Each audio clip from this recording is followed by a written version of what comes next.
Coincée dans une pince, c'est une abeille énervée que l'on applique contre la peau d'un adolescent dans cette clinique de Gazaville. Immanquablement, l'insecte pique et le venin se propage. La douleur est intense, mais elle fait partie d'une thérapie. Depuis que je suis enfant, j'ai une toux sévère. J'ai été traité à l'étranger, en Égypte, mais sans amélioration. Alors je suis venu au centre Abou Ibrahim et maintenant je ne tousse plus du tout. Juste un petit peu de temps en temps. L'apithérapie, c'est son nom, était connu des Égyptiens et des Grecs anciens pour soigner les rhumatismes ou l'arthrite. Ici, le praticien n'est pas médecin, mais ingénieur agricole.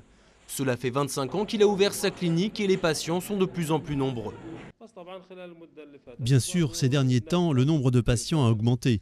Ils ont entendu parler de la clinique dans les médias. Mais c'est aussi à cause du siège, il y a moins de médicaments. Et puis ce traitement offre des résultats.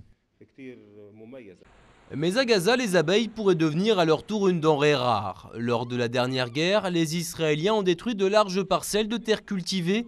Autant de champs ont butiné les abeilles.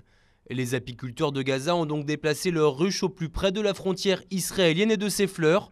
Mais ce n'est pas sans risque pour autant. Comme les Israéliens mettent des pesticides sur les arbres, quand nos abeilles vont de leur côté, elles meurent après leur retour. C'est une grande perte. La maison d'Abdelrahman et ses ruches ont été bombardées il y a moins d'un an. Et c'est ces ruches qu'il a choisi de reconstruire en premier. Car à Gaza, le miel, le pollen ou la gelée royale sont plus que de simples sucreries. De nombreux habitants s'en servent aussi comme médicaments.